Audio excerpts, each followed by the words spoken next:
শিৱসাগৰৰ ভটিয়া পাৰস্থিত RDS 147 ৰিগত ওলাই আছে গ্যাস। 3 দিন ধৰি অনিয়ন্ত্ৰিতভাৱে গ্যাস নিৰ্গত হৈ থকাত শংকিত হৈ পৰিছে স্থানীয় ৰাইজ। গ্যাস নিৰ্গমন বন্ধ কৰাত ব্যৰ্থ হৈছে ONGC, যাৰ ফলত ক্ৰমান্বয়ে বৃদ্ধি পাইছে দুৰ্গন্ধ। ইপিনে অঘটনৰ আশংকাত 47টাৰো অধিক পৰিয়ালক স্থানান্তৰ কৰা হৈছে আশ্ৰয় শিবিৰলৈ। ইপিনে ঘটনাস্থলীত ফটো ভিডিঅ' সংগ্ৰহত বাধা দিছে ONGC কৰ্তৃপক্ষই। ক্ৰমাৎ পৰিস্থিতি জটিল হোৱা পৰিলক্ষিত হৈছে। এতিয়াও গ্যাসৰ নিৰ্গমন ৰোধ কৰিবলৈ সক্ষম হোৱা নাই। শিৱসাগৰৰ এয়া ভটিয়া পাৰস্থিত RDS 147 ৰিগত এনেদৰে অহৰহ নিৰ্গমন হৈ আছে গ্যাস। যোৱা 3 দিন ধৰি অনিয়ন্ত্ৰিতভাৱে গ্যাস নিৰ্গত হৈ থকাত স্থানীয় ৰাইজ যথেষ্ট শংকিত হৈ পৰিছে। গ্যাস নিৰ্গমন বন্ধ কৰাত বাৰে বাৰে ব্যৰ্থ হৈছে ONGC, যাৰ ফলত ক্ৰমান্বয়ে বৃদ্ধি পাইছে দুৰ্গন্ধ। ইপিনে অঘটনৰ আশংকাত 47টাৰো অধিক পৰিয়ালক স্থানান্তৰ কৰা হৈছে আশ্ৰয় শিবিৰলৈ। ইপিনে ঘটনাস্থলীৰ ফটো ভিডিঅ' সংগ্ৰহত বাধা প্ৰদান কৰিছে ONGC কৰ্তৃপক্ষই।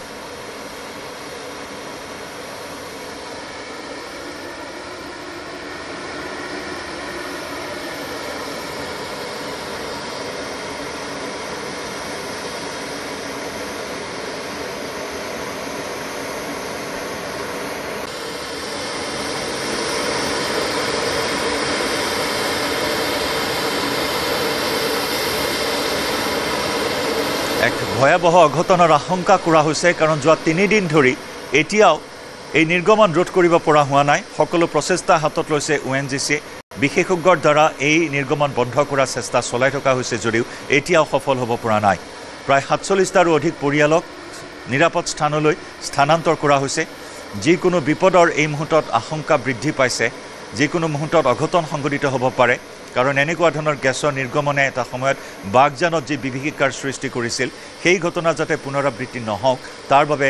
যৎপৰোনাস্তি চেষ্টা চলাইছে বৰ্তমান ONGC কৰ্তৃপক্ষই। অহৰহ গেছ নিৰ্গমন হৈ আছে ৰিগৰ পৰা।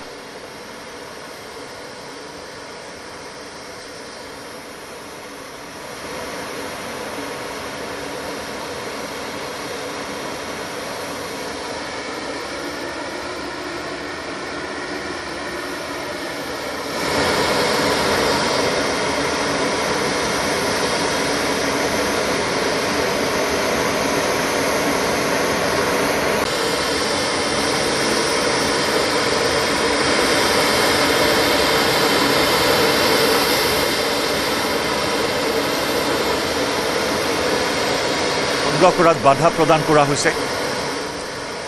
নিৰাপত্তাজনিত কাৰণত কাকো তাত প্ৰৱেশ কৰিবলৈ দিয়া হোৱা নাই। এই মুহূৰ্তত আমাৰ সতীৰ্থ সাংবাদিক শিৱসাগৰৰ পৰা প্ৰদীপ গগৈৰ সৈতে সংযুক্ত হৈছোঁ পোনপটীয়া সম্প্ৰচাৰত। প্ৰদীপ, বৰ্তমান পৰিস্থিতি কেনেকুৱা? আজি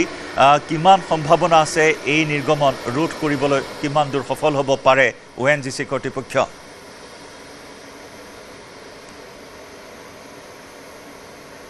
হয় জয়ন্ত, আজি তৃতীয়টো দিনত ভৰি দিলে, কিন্তু তৃতীয়টো দিনতো অহৰহ শিৱসাগৰৰ ভটিয়া পাৰস্থিত যিটো RDS 147 ৰিগটোৰ পৰা অহৰহ গেছ নিৰ্গমন হৈ আছে। আৰু মই দেখুৱাইছোঁ এইটো ইয়াৰ পৰা প্ৰায় 400-500 মিটাৰ নিলগত আছে সেই ৰিগটো, আৰু বৰ্তমান তালৈ কাকো যাবলৈ দিয়া হোৱা নাই। বাধা দিয়া হৈছে। এইসকল আৰক্ষী, নিৰাপত্তাৰক্ষী মোতায়েন কৰা হৈছে যাতে সেই স্থানলৈ কোনো ধৰণৰ লোক যাব নোৱাৰে, কাৰণ যিকোনো মুহূৰ্ততে তাত বিপদ হ'ব পাৰে বা তাত অগ্নিকাণ্ডৰ সূত্ৰপাত হ'ব পাৰে, যিটো আমি দেখিছিলোঁ বিগত সময়ছোৱাত বাগজানত দেখিছিলোঁ, আৰু তেনে পৰিৱেশো হ'ব পাৰে। গতিকে ইয়াত কাকো সেই স্থানলৈ যাব দিয়া হোৱা নাই। কিন্তু এটা কথা ক'ব লাগিব, ONGC চূড়ান্তভাৱে ব্যৰ্থ হৈছে, কাৰণ অহৰহ একেটা গতিত গেছ নিৰ্গমন হৈ আছে। আমি আজি জানিব পাৰিছোঁ যে তাত ৱেল কিলিং কৰা হ'ব, কিন্তু এই মুহূৰ্তত তাৰ স্থানীয় দাঁতিৰ কাষৰীয়া বহু পৰিয়ালক আশ্ৰয় শিবিৰলৈ স্থানান্তৰিত কৰা হৈছে। এইসকল পৰিয়াল যিসকলৰ ঘৰ আছিলে সেই ৰিগটোৰ সমীপত, বৰ্তমান তেওঁলোকক ঘৰৰ পৰা আঁতৰত থাকিবলৈ দিয়া হৈছে। আৰু তেওঁলোকেও ক্ষোভ প্ৰকাশ কৰিছে, কাৰণ ONGCয়ে যি ধৰণৰ আজি তৃতীয়টো দিনৰ পিছতো কোনো ধৰণৰ ডেভেলপ কৰিব পৰা নাই, তাত চূড়ান্ত ব্যৰ্থ হৈছে। অন্যহাতে এফালে অসমৰ ভূগৰ্ভৰ গেছ অহৰহ নিৰ্গমন হৈ ক্ষতি হৈছে, আৰু অন্যহাতে তেওঁলোকে কেৱল দিখৌ নদীৰ পৰা পানী তুলি তাত ঢালি থকা বাহিৰে বেলেগ একো কৰিব পৰা নাই ONGCয়ে আৰু এইসকল স্থানীয় লোক কিন্তু বৰ্তমান ভুক্তভোগী এফালে পৰিৱেশটো বিনষ্ট হৈছে আনফালে তেওঁলোকৰ থকা খোৱাৰ পৰা সমস্যাত পৰিছে মই জানিব বিচাৰিম আপোনালোকে পুৱাৰে পৰা খুব প্ৰকাশ কৰি আছে কি হয় আমি যিয়ে নহওক আমাৰ অঞ্চলটো ইমান মানে প্ৰদূষিত হৈ আছে আমি গৰু ছাগলীৰ কাৰণে চিন্তা কৰিবলগীয়া হৈছে মানুহে খোৱা বোৱাৰ লৈ চিন্তা কৰিবলগীয়া হৈছে হয় কালি পৰহিৰ পৰা প্ৰশাসনে আমাক জিলা প্ৰশাসনে সুবিধা কৰি দিছে অলপ পৰিমাণে কিন্তু ONGCয়ে সদ্যহতে এতিয়ালৈকে আমাক কোনো সুবিধা কৰি দিয়া নাই আৰু বিশেষকৈ তেওঁলোকে সেই আপুনি ক'বৰ দৰে পানী মানে দিখৌ নদীৰ পানী ছটিয়াই বাঢ়ি আৰু বেলেগ আমাক মানে উপকৃত বিশেষ ব্যৱস্থা কৰি দিব পৰা হোৱা নাই কিন্তু এনেকৈ হ'লে দ্বিতীয় বাগজানলৈ ৰূপান্তৰিত হ'ব বুলি আমি মানে ভয় খাই আছোঁ হয় পৰীক্ষা চলি আছে এতিয়া শব্দৰ কাৰণে পৰীক্ষা ল'ৰা ছোৱালী পঢ়িব পৰা নাই আৰু এইটো গেছটোৰ কাৰণেও এতিয়া কালি আমাৰ ওচৰ এজনৰ আমাৰ লগৰে এজন মানে হাৰ্টত হেৰি হৈ ঢুকালে কিন্তু তাৰ কাৰণেও ONGCয়ে একো মানে সুবিধা দিয়াও নাই হয় এইটো কাৰণে এতিয়া আমি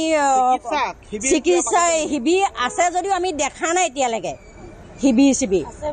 শুনিছোঁহে কিন্তু ডক্টৰে এতিয়ালৈকে দেখা নাই শিবিৰ সেই একো দেখা নাই আমাৰ অঞ্চলে হয় ক'ৰবাত আঁতৰত দিছে যদি আমি দেখা নাই আৰু কোৱাও নাই আমাক মুখতে যেন আপোনালোকৰ শিবিৰ পাতি থৈছে আপোনালোকৰ কিবা মানে অসুবিধা হ'লে তাত গৈ পেলানি যাব এইবোৰ আমাক এতিয়ালৈকে প্ৰশাসনৰ বা হেৰিয়ে একো কোৱা নাই ONGCয়ে কি সমস্যাত পৰিছে বৰ্তমান সমস্যা মানে কি বুলি কয় এতিয়া মানে খোৱা বোৱাবোৰলৈ পাইছোঁ প্ৰশাসনে যে অলপ দিছে কিন্তু ONGCয়ে এতিয়ালৈকে তেনেকুৱাকৈ একো সুবিধা দিয়া নাই মাত্ৰ ভাতকেইটা দিলে আমাৰ যথেষ্ট নহয় সৰু ল'ৰা ছোৱালী আছে আৰু মোৰ ছোৱালীজনীও হাৰ্টৰ পেচেণ্ট সেইটো কাৰণে অলপ মানে ভয়ো লাগিছে মানে এতিয়া ক'ত আছে আপোনালোক আমি আশ্ৰয় শিবিৰত আছোঁ দিনত আশ্ৰয় শিবিৰত থাকোঁ আমি ৰাতিপুৱা ঘৰলৈ গুচি আহোঁ আৰু ইয়াত সৰু ল'ৰা ছোৱালীবিলাক কি হৈছে সৰু ল'ৰা ছোৱালীবোৰ এতিয়া ঘৰৰ ভিতৰতে ৰাখিবলগীয়া হৈছে বাহিৰলৈ আনিব নোৱাৰোঁ ৰাতি আমি আশ্ৰয় শিবিৰতে আছোঁ কিবা মেডিকেল মানে তাত বহিছে বাৰু আশ্ৰয় শিবিৰত বহিছে আৰু এইফালে ভিতৰলৈ দিছে ONGC য'ত কাম চলি আছে কিন্তু আমি দেখাত এডোখৰত নাই তাৰমানে ওচৰত পৰিৱেশটো যথেষ্ট পৰিমাণে বেয়া হৈছে প্ৰদূষণটো আপোনালোকে নিজেই দেখিছে কেনেকুৱা আমি শ্বাস প্ৰশ্বাসৰ কাৰণে মোৰ নিজৰে মানে কাহ ভাল হৈছিলে আকৌ মানে হ'বলৈ তেনেকুৱা ধৰণৰ হৈছে হাৰ্টৰ পেচেণ্ট কালি এজন ঢুকাইছে তেনেকুৱা নিচিনা হৈছে মানে পৰিস্থিতি বহুত ভয়ানক হৈছে মানে প্ৰদীপ এতিয়া বেলেগ কিবা চিন্তা চৰ্চা কৰা হৈছে নেকি যিহেতু এতিয়া ONGC কৰ্তৃপক্ষই সফল হ'ব পৰা নাই ৰিগৰ এই নিৰ্গমন ৰোধ কৰিবলৈ গতিকে তেনেস্থলত বাহিৰৰ পৰা কোনো বিশেষজ্ঞৰ জৰিয়তে নিৰ্গমন কৰিবলৈ কিবা পৰিকল্পনা গ্ৰহণ কৰা হৈছে নেকি এই মুহূৰ্তত নিৰ্গমন ৰোধ কৰিবলৈ জয়ন্ত মই পুনৰ কৈছোঁ ONGCয়ে কৰ্তৃপক্ষই চূড়ান্ত গাফিলতি কৰিছে তেওঁলোকে বহু তথ্য লুকুৱাই ৰাখিব বিচাৰিছে কালি আচলতে বাতৰি সম্প্ৰচাৰৰ পিছত ONGC গা লৰিছে কালি সন্ধিয়া কেৱল এটা প্ৰেছ ৰিলিজ ONGCৰ নিউ দিল্লীত থকা কাৰ্যালয়ৰ পৰা এটা প্ৰেছ বিবৃতি পঠাইছে তাতো বিশেষ একো কথা উল্লেখ কৰা নাই তেওঁলোকে কোনো বিশেষজ্ঞ বাহিৰৰ পৰা মাতি আনিছে নে নাই কেনেকুৱা ধৰণৰ অত্যাধুনিক সা সৰঞ্জাম আনিছে এই বিষয়ে কোনো তথ্য সদৰি কৰা নাই আচলতে তেওঁলোকৰ মুখাখন খোল খাই বুলি ইয়াত আচলতে সাংবাদিককো প্ৰৱেশত বাধা দিয়া হৈছে ইয়াত বেৰিকেড লগাই দিয়া হৈছে যাবলৈ দিয়া হোৱা নাই তাৰ দৃশ্য যাতে দেখুৱাব নোৱাৰে তাৰ দৃশ্য যাতে ৰাইজে যাতে গম নাপায় কি হৈ আছে তাত গতিকে তাত ভিডিঅ' ফটো সংগ্ৰহটো সম্পূৰ্ণৰূপে বাধা দিয়া হৈছে সেয়া বাৰু তেওঁলোকে যদিও ক'ব বিচাৰে তাত নিৰাপত্তাজনিত কাৰণ আমি সেয়া ইমান ক'বলৈ নাযাওঁ কিন্তু তেওঁলোকৰ বিষয়ববীয়া আহি ঊৰ্ধ্বতম বিষয়ববীয়া আহি এইসকল ৰাইজক আশ্বাস দিব পাৰিব লাগিছিলে যে তেওঁলোকে কেতিয়া তেওঁলোকে গেছ নিৰ্গমন বন্ধ কৰিবলৈ সক্ষম হ'ব কি পদক্ষেপ লৈছে সেয়া তেওঁলোকে ৰাজহুৱা কৰাটো প্ৰয়োজন আছিলে কিন্তু তেওঁলোকে গোপনে সকলো কৰিব বিচাৰিছে ৰাইজক জনোৱাটো প্ৰয়োজন ইয়াৰ স্থানীয় ৰাইজৰ এয়া সম্পদ ইয়াৰ স্থানীয় ৰাইজ বৰ্তমান ভুক্তভোগী হৈছে এইসকল ৰাইজ আচলতে শিবিৰত থাকিবলগীয়া হৈছে তেওঁলোকৰ টোপনি হৰণ হৈছে তেওঁলোকৰ গৰু ছাগলী তাত অনাহাৰে তাত আছে গৰু ছাগলীয়ে খাবলৈ পোৱা নাই সেইবিলাক তাতে তেনেধৰণে পৰি আছে এইসকল ৰাইজক আহি তেওঁলোকৰ ঊৰ্ধ্বতম বিষয়ববীয়া আহি জনাব লাগিছিলে যে কি ধৰণৰ তাত পদক্ষেপ লোৱা হৈছে কেতিয়া নিৰ্গমন বন্ধ কৰিবলৈ সক্ষম হ'ব কিন্তু তেনেধৰণৰ কোনো তেওঁলোকে তথ্যই সদৰ কৰিব বিচৰা নাই গতিকে ONGCৰ এয়াই হৈছে কামৰ নমুনা তেওঁলোকে কাম কৰিছে আমি তাত কোনে বাধা দিবলৈ যায় কিন্তু তেওঁলোকে ৰাইজক জনোৱাটো অসমবাসীক জনোৱাটো প্ৰয়োজন আচলতে তাত কি হৈ আছে কিন্তু হেয়া কৰা নাই যাৰ বাবে এওঁলোকে শংকা প্ৰকাশ কৰিছে যে বাগজানৰ দৰে এটা পৰিস্থিতি ইতিমধ্যে আৰম্ভ হৈ গৈছে গতিকে মই আৰু আহিব বিচাৰিম কি ধৰণৰ আপোনালোকে কি বিচাৰে এতিয়া আমি এতিয়া কি বিচাৰোঁ এতিয়া সোনকালে এইবোৰ ঠিক কৰিব লাগে এতিয়া কৈছে বাহিৰৰ পৰা মানুহ আহিছে বুলি কৈছে আমি কিন্তু এতিয়ালৈকে দেখা নাই আৰু কৈছে আহিছে কিন্তু বেছিহে হৈছে আজি এতিয়া ৰাতিপুৱা 3টা বজাত এনেকুৱা এটা চাউণ্ড দিছে নহয় আমি মানে ভয় খাই উঠি গৈছোঁ টোপনি নাই তাৰমানে ইমানেই ভয় হৈছে ল'ৰা ছোৱালীয়ে কান্দিছে ছোৱালীজনী ইমানে আমনি কৰিছে নহয় ভয় খাইছে তাৰমানে আচলতে শব্দৰ প্ৰাবল্যটো যথেষ্ট শব্দৰ যি প্ৰাবল্য সেয়া যথেষ্ট বেছি দিনক দিনে বৃদ্ধি পাইছে গতিকে স্থানীয় ৰাইজ শংকিত হোৱাটো আচলতে প্ৰদীপ বাগজান কাণ্ডৰ পৰা এটা শিক্ষা লোৱা উচিত আছিল ONGC কৰ্তৃপক্ষই বাগজান কাণ্ডৰ সময়তো ব্যৰ্থতা অসমৰ ৰাইজে প্ৰত্যক্ষ কৰিছিল মাহৰ পিছত মাহ ধৰি যি ব্যৰ্থতা আছিল আৰু তাৰ পৰা আচলতে শিক্ষা লোৱা নহল নেকি আৰু এই যে 3 দিন ধৰি এই ঘটনা সংঘটিত হল সেই 3 দিন ধৰি কোনো ধৰণৰ সফলতা লাভ কৰিবলৈ সক্ষম নহল ONGC কৰ্তৃপক্ষ হয় জয়ন্ত বাগজান কাণ্ডৰ পৰা তেওঁলোকে শিক্ষা লোৱাৰ